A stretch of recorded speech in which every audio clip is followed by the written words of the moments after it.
ప్రభువునందు ఆనందించి ఆయన్ని సన్నుతించుట ద్వారా బంధకాలు తెగిపోతాయి. పౌలు శీలలు చెరసాల్లో ఉన్నప్పుడు వారు ప్రార్థించారు, కీర్తనలు పాడి సంతోషించారు. యాకోబు రాసిన పత్రిక 5వ అధ్యాయము 13వ వచనంలో ఇలా రాయబడి ఉంది: మీలో ఎవరికైనాను శ్రమ సంభవించనా అతడు ప్రార్థన చేయవలెను, ఎవరికైనాను సంతోషము కలిగనా అతడు కీర్తనలు పాడవలెను అన్నాడు. శ్రమ సంభవించినప్పుడు ప్రార్థన చేయాలి, సంతోషం కలిగినప్పుడు కీర్తనలు పాడాలి. పౌలు శీలలు చెరసాల్లో ఉన్నప్పుడు ఈ రెండూ చేశారు. స్తోత్రం చెప్పండి గట్టిగా. మీరు నీరసంగా చెబితే కాదు, కొంచెం ఈరోజు మీరు గట్టిగా చెప్పాలి. శ్రమ సంభవించినప్పుడు ప్రార్థన చేయమన్నాడు, సంతోషం కలిగితే కీర్తన పాడమన్నాడు. ఈ రెండు చేశారు వాళ్ళు చెరసాల్లో. కాళ్ళు చేతులు కదలకుండా బోండ వేసి బిగించి వాళ్ళని కొట్టి తీవ్రంగా చిత్రవద చేసి చెరసాల్లో వేశారు పౌలు శీల ఇద్దరిని. మధ్యరాత్రి వేళ వాళ్ళు దేవునికి ప్రార్థన చేసి కీర్తనలు పాడారు అని రాస్తుంది. శ్రమలో ఉన్నప్పుడు ప్రార్థన చేయాలి, సంతోషం కలిగినప్పుడు కీర్తన పాడాలి. చెరసాల్లో సంఖ్యలలో ఉండి కూడా వారు ప్రార్థన చేసి ప్రార్థన దేవుడు విన్నాడు అనడానికి గుర్తుగా వారు కీర్తనలు పాడి తమ సంతోషాన్ని, ప్రభువునందు తమ ఆనందాన్ని వ్యక్తపరిచారు. ఫలితంగా వారి బంధకాలు ఊడిపోయినాయని రాస్తుంది లేఖనంలో. వారి బంధకాలే కాదు, వారు పాడుచుండగా వినుచున్న ఖైదీల బంధకాలు కూడా అందరి బంధకములు ఊడెను అని రాస్తుంది. కాబట్టి దేవుని యందు విశ్వాసమును బట్టి సన్నుతించి ఆనందించుట ద్వారా బంధకాల్లోంచి మనం బయటపడే అవకాశం ఉందని లేఖనం సాక్ష్యం ఇస్తుంది.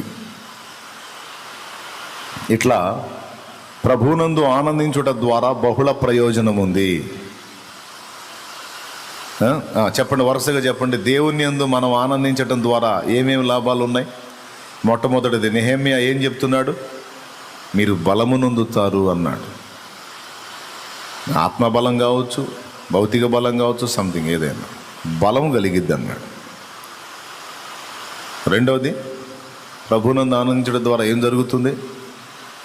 ఏదో ఒకటి జరుగుతుంది. ఎవరు చెప్పట్లా? సరే, ఏం జరిగిద్దో 5 సంగతులు చెప్పా. మీరు రాసుకున్నారా అనుకుంటున్నా, రాసుకోకపోతే మీ కర్మ, వదిలేసే. ప్రభువునందు మనం ఆనందించడం ద్వారా అనేక ప్రయోజనాలు ఉన్నాయి. అందుకే మన ఆనందం, మన అతిశయం ఆయనే అయి ఉండాలి, ఆయనలోనే. ఇది ప్రభువునందు మనం ఆనందించడం ద్వారా జరిగేది. అయితే బైబిల్లో ఇంకొక మాట కూడా రాస్తుంది. నూను కుమారుడైన యెహోషువ, యెఫున్నె కుమారుడైన కాలేబు ఇద్దరు కనాను దేశాన్ని వేగుజూచి తిరిగి వచ్చినప్పుడు 10 మంది మంచి సమాచారం చెప్తే, 10 మంది చెడ్డ సమాచారం చెప్తే ఈ ఇద్దరు మంచి సమాచారం చెప్తారు. మనం వేగు చూడటానికి వెళ్ళిన దేశం తన నివాసులను భక్షించు దేశం.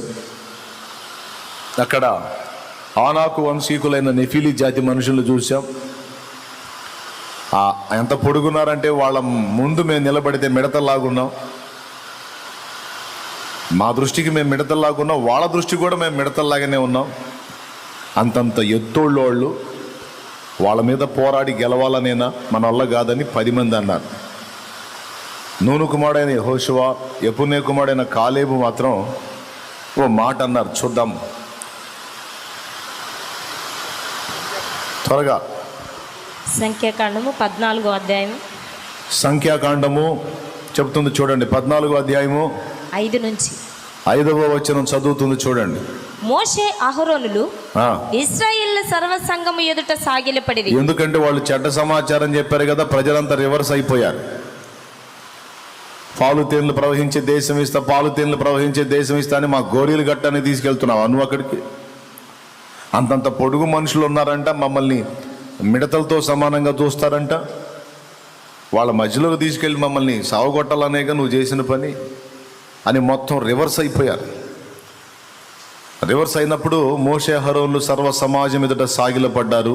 అప్పుడు దేశమును సంచరించి చూచిన వారిలో నుండి నూను కుమారుడగు యెహోషువ, ఆ దేశాన్ని సంచరించి చూడటానికి వెళ్ళినటువంటి ఆ 12 మందిలో 10 మందిని పక్కన పెడితే ఇద్దరి గురించి మాట్లాడుతున్నాడు. నూను కుమారుడగు యెహోషువయు, యెఫున్నె కుమారుడగు కాలేబును బట్టలు చించుకొని, యెఫున్నె కుమారుడగు కాలేబును ఇద్దరు బట్టలు చించుకున్నారండి. జనాల ప్రవర్తన చూసి, దైవజనులు సమాజం ముందు సాగిల పట్టం చూసి బాధపడ్డారు.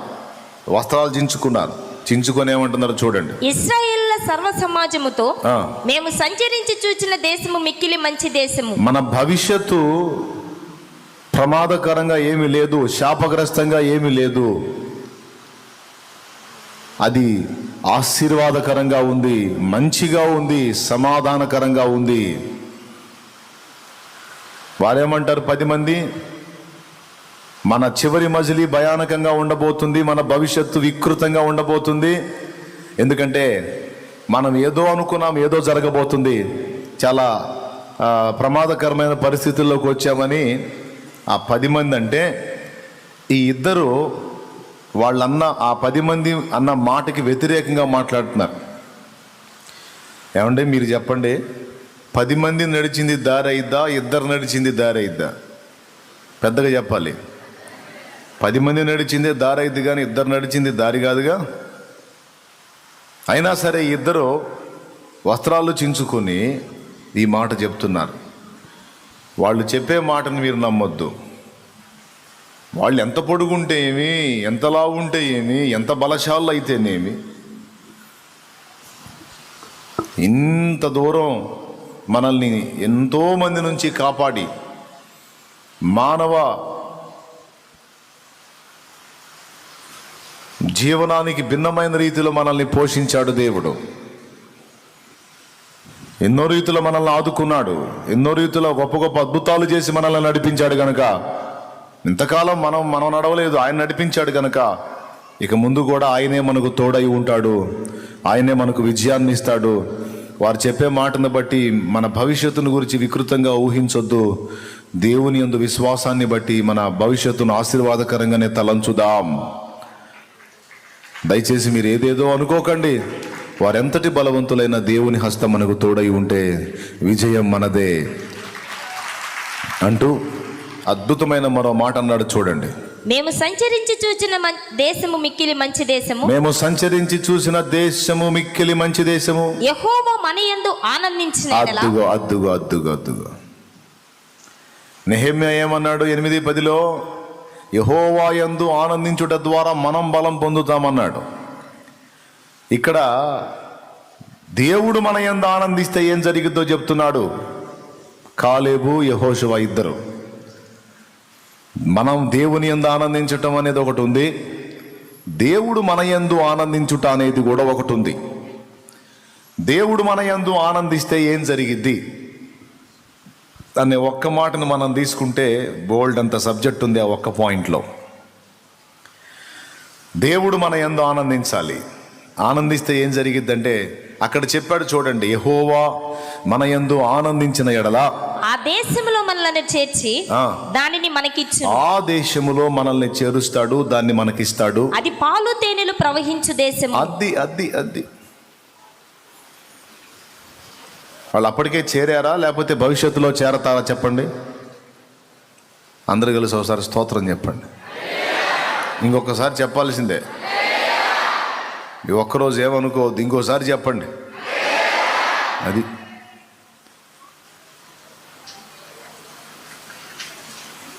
వాళ్ళు అప్పటికే చేరారా, అందులో చేరలేదా? చేరేది భవిష్యత్తా లేకపోతే ప్రస్తుతమా? వారికి కనాను దేశంలోనికి చేర్చబడుట అనేది వారి భవిష్యత్తా, వారి ప్రస్తుతమా? పెద్దగా చెప్పాలి. ఆ భవిష్యత్తుని గురించి శుభవచనాలు పలుకుతున్న వాళ్ళెవరు? యెహోషువ, కాలేబు. భవిష్యత్తును గురించి దరిద్రపు మాటలు పలికింది ఎవరు? చెడ్డ సమాచారం చెప్పింది ఎవరు? ఆ 10 మంది ఇశ్రాయేలు పెద్దలు. ప్రియులారా, మనల్ని బట్టి కానీ మన పరిస్థితులను బట్టి కానీ మనం ఆలోచించుకున్నప్పుడు మన భవిష్యత్తు భయానకమే. కానీ మనం ఒంటిగా లేమే, మన ఒంటరిలం కామే. మనకు తోడై ఉండి పక్షిరాజు రెక్కల మీద తన పిల్లల్ని మోసినట్టు మనల్ని మోసి మనల్ని చంకనెత్తుకునే ప్రేమామూర్తి మనకున్నాడు కదా, నమ్మదగిన దేవుడు మనకున్నాడు కదా. ఆయన యందలి విశ్వాసాన్ని బట్టి ఆలోచించండి. ప్రతికూల పరిస్థితులు ఏమవుతాయి? కనుమరుగైపోతాయి. ఎందుకంటే మనం ఒంటరిగా లేవు. సైన్యములకు అధిపతి యెహోవా మనకు తోడై ఉన్నాడు. భూమి ఆకాశములకు సృష్టికర్త అయిన వాడు మనకు తోడై ఉన్నాడు. ఆయన కృప నీ మీద ఉంటే, ఆయన దయ నీ మీద కలిగితే, ఆయన నీ యందు ఆనందిస్తే నీకు ప్రతికూలంగా ఉన్న పరిస్థితులు సైతం నీకు అనుకూలంగా మారిపోయేటట్టు ఆయన చేస్తాడు. ఆయన చేయలేడా? నీకు నష్టములుగా ఉన్న పరిస్థితులను కూడా నీకు లాభంగా మార్చే దేవుడు ఆయన మారుస్తాడు. అంత సమర్థుడు ఆయన. అరే ఆయన మనకుంటే మీకేం పిచ్చా చేదస్తమా? నివాసులను భక్షించే దేశం కాదు, పాలు తేనెలు ప్రవహించే దేశం అది అన్నాడు. చివరికి ఎవరి మాట నెరవేరింది? విశ్వాసంతో పలికిన వీరి మాట నెరవేరిందా? దేవుణ్ణి సందేహించి సణిగి సర్వ సమాజం నాయకుల మీద తిరుగుబాటు చేసేటట్టు చేసినటువంటి వారి మాట నెరవేరిందా? ఎవరు చేరారు ఆ వాగ్దాన దేశంలోనికి? సందేహించి అనుమానించి దేవుని తక్కువ అంచనా వేసి మనుష్య రీతిని ఆలోచించే వాళ్ళు చేరారా? అమ్మో మన భవిష్యత్తు భయంకరం అన్న వాళ్ళు చేరారా? నో. దేవుని బట్టి మనకు ఆశీర్వాదకరమైన భవిష్యత్తు ఉంది. దేవుని బట్టి మనకు జయం ఉంది. దేవుని బట్టి మనకు విజయం ఉంది. దేవుని బట్టి మనం అందులో ప్రవేశిస్తాం అన్నోళ్ళు చేరారా? ఎవడు ఏది విశ్వసించాడో అదే పొందాడు. ఎవడు ఏది నమ్మాడో అదే పొందాడు. ఒకరేమో దేవుణ్ణి పక్కన పెట్టి మానవరీత్యా ఆలోచించి తాము భయపడి ఇతరులను భయపెట్టి మొత్తం అరణ్యంలో రాలిపోయారు. పసిబిడ్డల్లాగా దేవుని శక్తిని ఎరిగిన వారై విశ్వాసం ఉంచి దేవుని బట్టి మనం చేరగలం. దేవుడు మనల్ని దానిలోనికి ప్రవేశపెడతాడు. అంతేకాదు దేవుడు దానిని మనకిస్తాడు. మన శత్రువులను మన ముందు లేకుండా దేవుడే హతం చేస్తాడు. మన ప్రతికూల పరిస్థితులని దేవుడే తొలగిస్తాడు. మనం ఆయన పాదాలు పట్టుకుందాం. ఆయన సంతోషపడినట్లుగా మనం జాగ్రత్తలు తీసుకుందాం. ఆయన మన యందు ఆనందిస్తే చాలు. మన కోసం ఏదైనా చేయగలడని ఎంత అద్భుతమైన మాట పలికాడో చూడు. ఎంత ముఖ్యమైన మాట పలికాడో చూడు. ఈ మాట పలికిన వారు వాగ్దాన దేశంలో ప్రవేశించారు. ఈ దినములన్నిట ఏమండి, ఇశ్రాయేలు సర్వ సమాజంలో కనాను దేశం గురించి దేవుని బట్టి శుభ సమాచారం చెప్పినటువంటి ఇద్దరిలో ఒకడే యెహోషువ.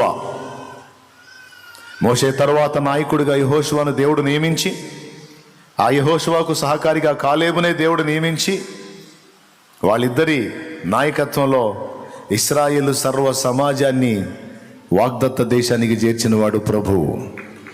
యెహోషువనే వాడుకున్నాడు అందులో చేర్చడానికి వాళ్ళని.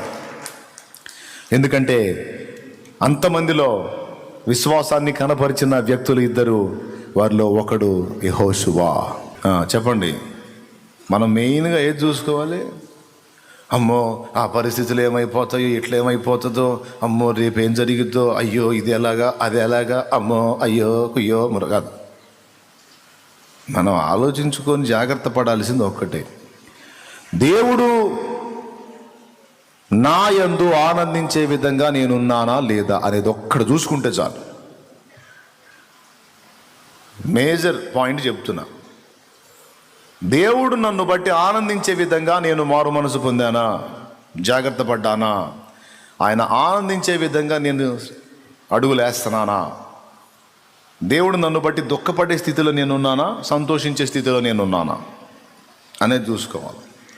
ఈ ఒక్క విషయంలో మనం జాగ్రత్త తీసుకుంటే, నేను చెబుతున్నా, పెద్ద పెద్ద పర్వతాలు నీ త్రోవకు అడ్డున్నా చదును భూమి అయిపోతాయి. పెద్ద పెద్ద పర్వతాలు నీ మార్గంలో అడ్డున్నా ఏమవుతాయి? చదును భూమి అయిపోద్ది, కొట్టేస్తాడు అంతే.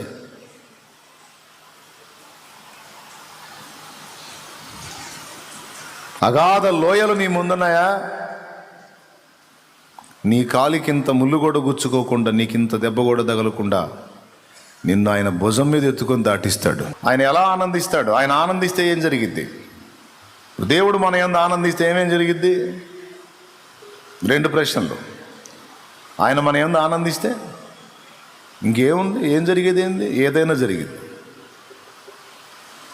మనల్ని బట్టి సృష్టికర్త సంతోషపడితే, మనల్ని బట్టి దేవుడు ఆనందపడే స్థితిలో మనం ఉంటే మనకి ఎదురేంది ఇంకా? ఒక్కసారి ఏదో ఊహించి చెప్పండి, నాకు ఏదన్నా ఉందా? ఎదురుండదు ఇక. ప్రతి విషయంలో తిరుగులేని పరిస్థితుల్లోకి వెళ్ళిపోతాం. అందుకే క్రీస్తు యేసునందున్న ప్రతి బిడ్డ ప్రభువు సంతోషమును నిరంతరం వెతుకుతూ ఉండాలి. ఇదే రహస్యం. పెద్ద పెద్ద అక్షరాలతో రాసుకోండి, మీ హృదయాల్లో రాసుకోండి, మీ తలకాయల్లో కూడా రాసుకోండి. ఒక్కటే ఒక్క పాయింట్, మేజర్ పాయింట్.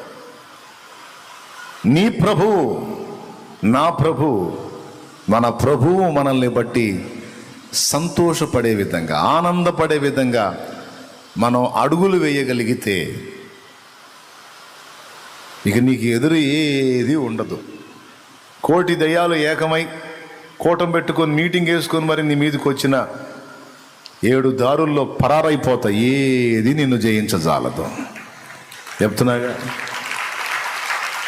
24 రకాల సమస్యలు నీ మీదికి తీసుకొచ్చిన పని కట్టుకొని ఏది నిన్ను కనీసం కదిలించనైనా కదిలించదాలదు. ఆయన నీకు తోడై ఉన్నాడు, ఆయన నిన్ను బట్టి ఆనందిస్తున్నాడు. ఇంకా అప్పుడు ఆయన నిన్ను బట్టి ఆనందిస్తే ఏముంటుంది? నీ దీపం ఆరిపోకుండా ఆయన తన చేతులు అడ్డు పెడతాడు. ఇక ఎంతమంది వచ్చి ఊదినా దారదు. ఆయన మన యందు ఆనందించే విధంగా మనం అడుగులు వేసుకోవాలి. ఎప్పటికప్పుడు అదే చూడాలి.